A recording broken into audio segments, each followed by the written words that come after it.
مالک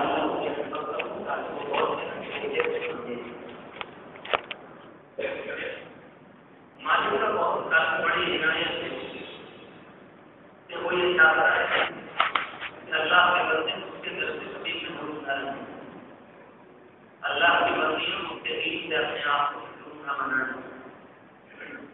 اس کے لیے اللہ رب العزت نے کلام پاک کے ساتھ انبیاء علیہ السلام کو بھیجا، مثالوں کے ذریعے بھی بات بیان فرمائی اور اتنے طریقے پر بیان فرمائی کہ دنیا میں اس کائنات میں کوئی ذات بھی اس طریقے پر بات کو بیان نہیں کر سکتی۔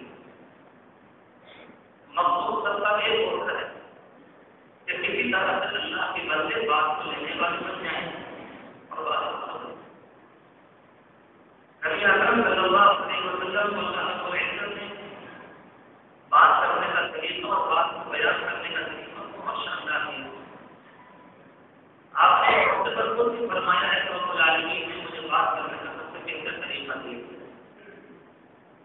ایک جگہ آپ نے مختصر یوں بھی فرمایا کہ میں حالت نو میں سب سے زیادہ بہترین زبان بولنے والا ہوں، اور جو اللہ کا بندہ بہترین زبان بولے یقینی طور پر اسے سمجھانے کے تناسب بھی ہوگی اور لوگ اس کی بات کو آسانی سے لے لیں گے۔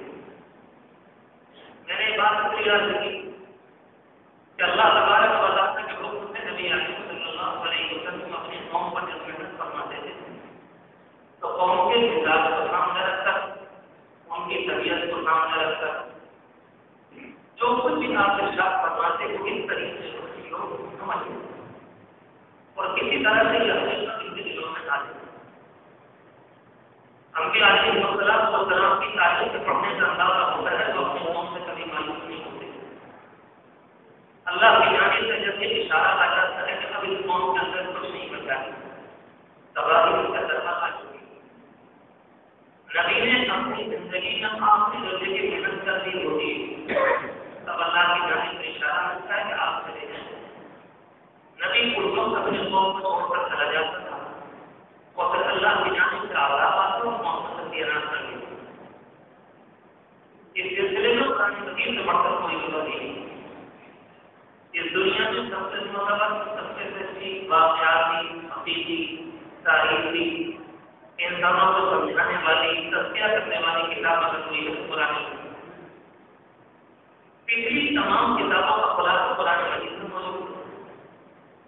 قوم سمود نے، قوم نوح نے، قوم عاد نے، قوم لوط نے، قوم شعیب نے اس طرح سے اپنی آنکھوں پر اللہ کے عذاب کو دیکھ کر قرآن مجید نے اس کو بیان کیا اور بطور داستان کب قوم کی اور کب گزری یہ سارے واقعات اس لیے بیان کیے جاتے ہیں تاکہ آنے والی لوگ کب یہ غلطی دوبارہ نہ ہو جائے، ورنہ رب العالمین کی ذات نہیں تو چلی نہیں۔ اگر قوم دوبارہ پڑھنا پائے کہ بدتمیزی اور بیماریوں کے ساتھ تو رب العالمین فرماتا ہے بھائی تم پڑھو تو ہم بھی دیں گے۔ کتنے طریقے پر باتوں کو بیان کیا جاتا ہے تاکہ اللہ کے بندے ایمان کو سمجھ۔ قرآن مجید جو اللہ کے بندے کو پڑھنے کی توفیق دے اور اللہ کرے کہ ہم سب کو بار بار توفیق دے۔ سچی بات یہ ہے کہ کم از کم جمعے کے دن تو یہ اہتمام کرے گی۔ حالانکہ قرآن کا ایسی کتاب ہے کہ ہر مسلمان کو روزانہ تلاوت کرنی چاہیے۔ ایک بارہ نہ صحیح تو آدھا بارہ نہ صحیح تو کم از کم کچھ لوگ ہونے چاہیے۔ قرآن نہ پڑھا تو پھر پڑھا کے ہم تو اپنے یہاں دیکھتے ہیں کہ بہت کم سارے نمازیوں کی جو آنے کے بعد پورے کہیں پڑھتے ہیں بہت کم ملتا ہے۔ ہندوستان کے علاوہ کہیں چلے جائیے تو یہاں ناممکن ہے سارے نمازی میں کوئی ایک اللہ کا بندہ بھی بچے جو آنے کے بعد پورے کہیں نہ ہو۔ کتنا یہاں پہ ہے کسی اللہ کے طرف سے بات پڑھیں ٹھیک ہے دیکھا جائے گا پڑھ لیں، حالانکہ زندگی کی کوئی انتہا نہیں، پتہ نہیں کب ہوگا۔ اور حضور پاک علیہ السلام نے اس سب سے پڑھنے کی بہت تاکید فرمائی کہ جو اللہ کا بندہ اس کو مستقل معمول بنائے گا وہ دجال کی وجہ سے محفوظ رہے گا۔ اور دجال کے کہنے کا مطلب یہ ہوتا ہے کہ انسان کا ایمان اس دور میں ڈگمگا ہے، ایمان کو بچانا بہت ضروری۔ ہمارے اور آپ کے کہنے سے بچنے کا مطلب ہے حالات کتنے خطرناک بھی ہیں، ایک کمزور ایمان والا اپنے آپ کو محفوظ رکھ سکے۔ اس لیے ہم سوچتے سارے نبی علیہ السلام آئے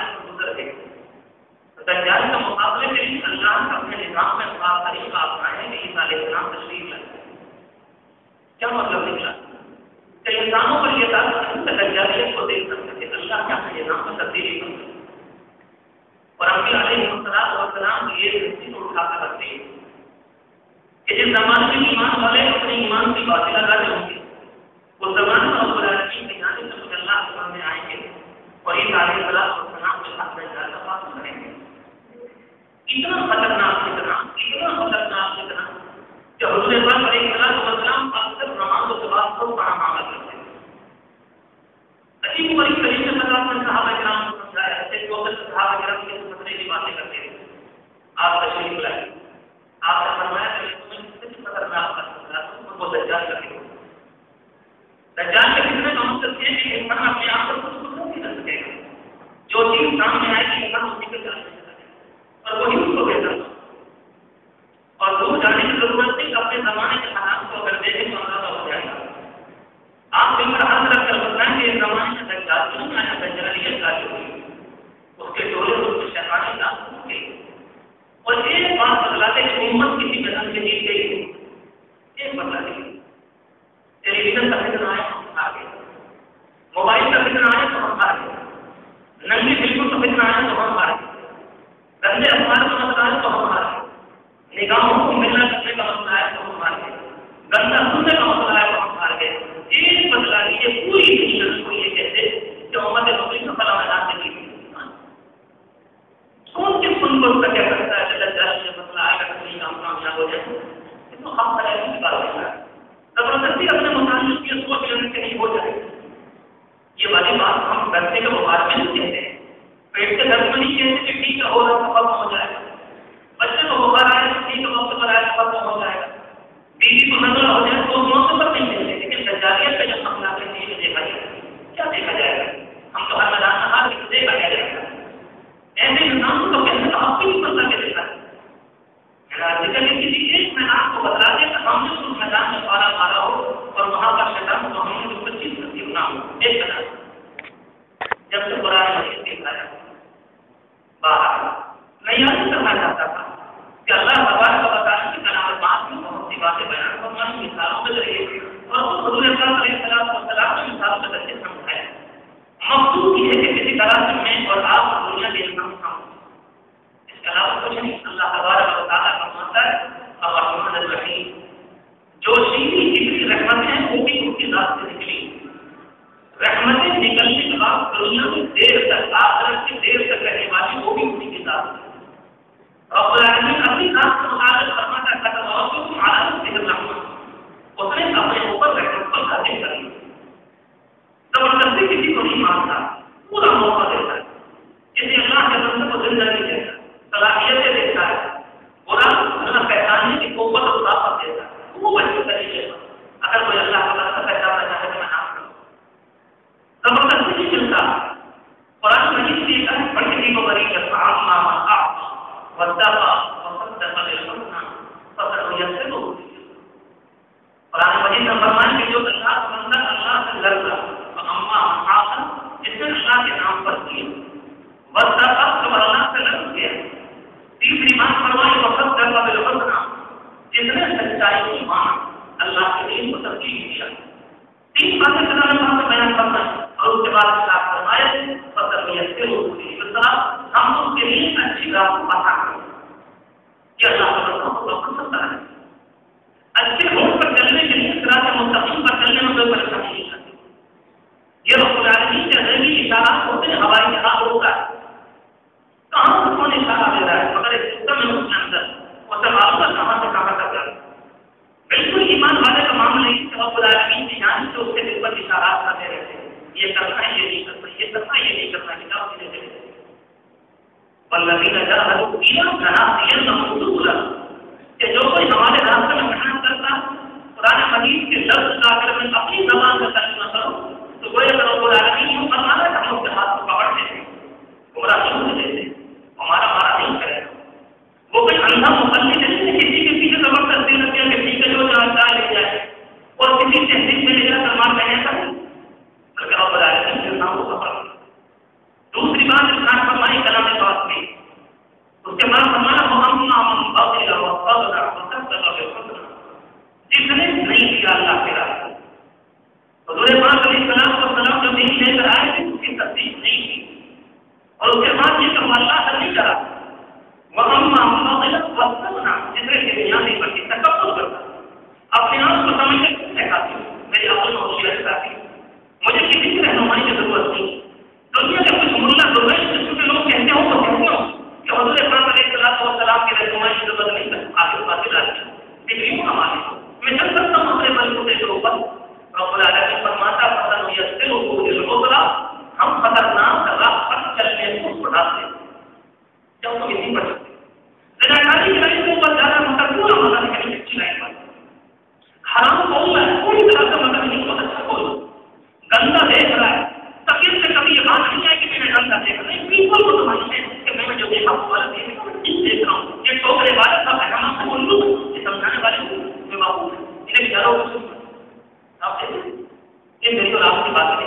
بات کی حیائی کا مسئلہ ہے کہ انسان بے حیائی سب سے کون سا کرے گا. یہ تو قرآن مجید میں مختلف کی طرح آپ نہیں ہے. اہل علم سے نہیں کہہ رہا ہے، اہل علم سے کہہ رہا ہے، دنیا کا ہر وقت سے کہہ رہا ہے.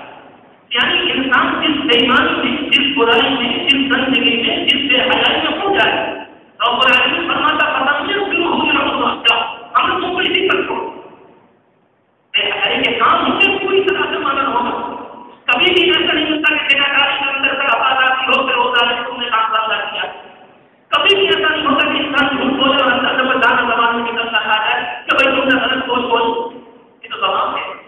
رب العالمین نے دنیا ایسی بنائی ہے کہ اس میں جو انسان جس رائے پر کرنا چاہے اللہ اس رائے پر کام کرتا ہے. آپ کہتے ہیں بات اندر واقعات اور ڈاکے ڈالنے والے تو ڈاکے ڈالتے ہیں، اربا کرنے والے بھی تو اربا کرتے ہیں، قتل کرنے والے بھی تو قتل کرتے ہیں، معصوموں کو قتل کرتے ہیں. کس طرح سے دنیا کے اندر بے جگہ ہوتا ہے سب کچھ دنیا میں ہو رہا ہے. مگر کبھی ایسا نہیں ہوتا کہ جتنی ابھی آ جائے اور آ کر کسی ظالم کا ہاتھ کو پکڑنا خبردار معصوم ہے. خدا اللہ کا وسیلہ ہے یہ بزرگوں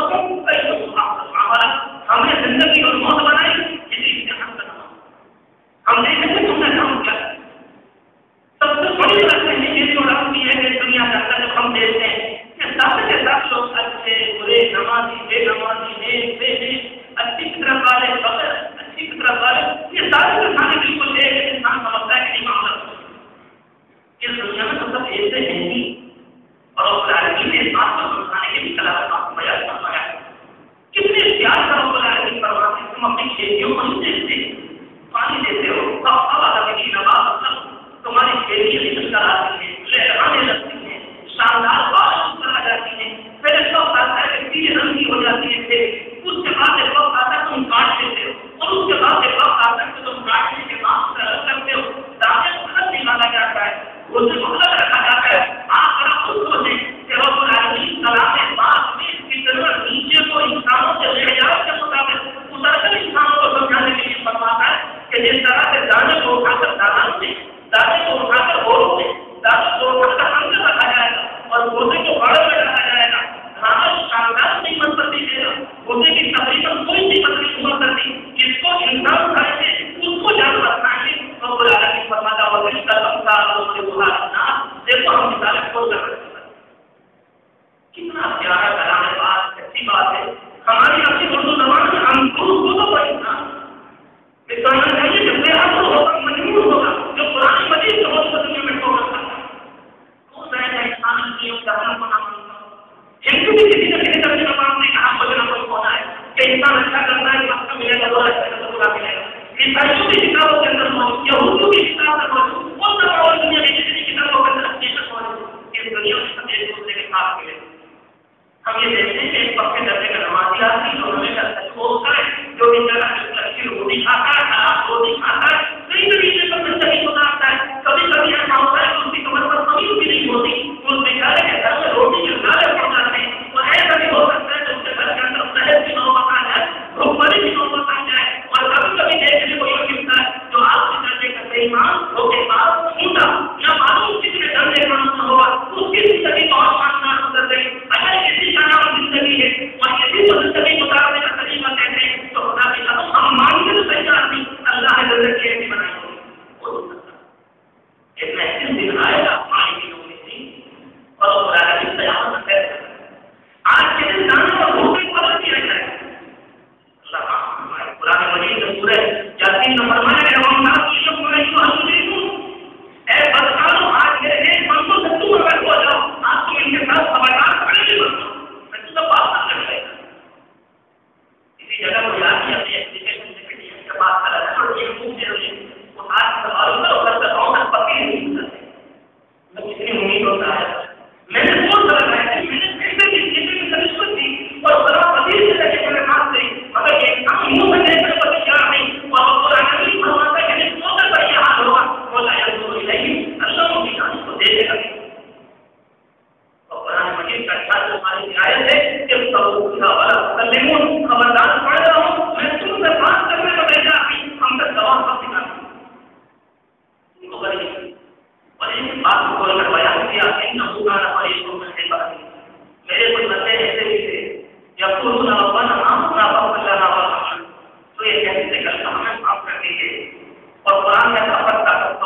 کسی موقع پر تہجد کی رکھتے ہیں، کسی اللہ کے بندے کو 10 پڑھنی ہے، کسی اللہ کے بندے کو 14 پڑھنی ہے، کسی کو 6 تو بعد میں کا قرآن مجید کی ذریعے آیت پڑھی اور عشاء کی نماز کے 2-3 گھنٹے کے بعد نیت مانی اور قرآن کی آیت زبان پر آئی کہ آپ والے اور آپ والے دونوں برابر نہیں، لڑکے کام کے کام وہ حاصل میں کہ صبح کو تہجد کا وقت ختم ہونے کا قریب آ گیا، مگر زبان پر یہ کہتے رہے کہ اللہ آپ بات پر بات کا برابر نہیں، تو کہتے اور دس مانگتے حرام حرام نمازی ہو کے کیا ہے نہ کھانا اور دنیا میں کوئی بھی حرام حرام ہے وہ اپنے ساتھ تباہی لے جاتا ہے۔ اس طرح سے اچھی دعائیں انسان کو شاندار صحت دیتے ہیں اور جس طرح سے صحت انسان کی موت کا پیغام اپنے اندر رکھتا ہے، اسی طرح سے دنیا کے سارے حرام انسان کی روح کو مار دیا کرتے ہیں اور دنیا کے سارے حرام اور رب العالمین کی عبادت کا نظام انسانوں کو زندگی دیا ہے۔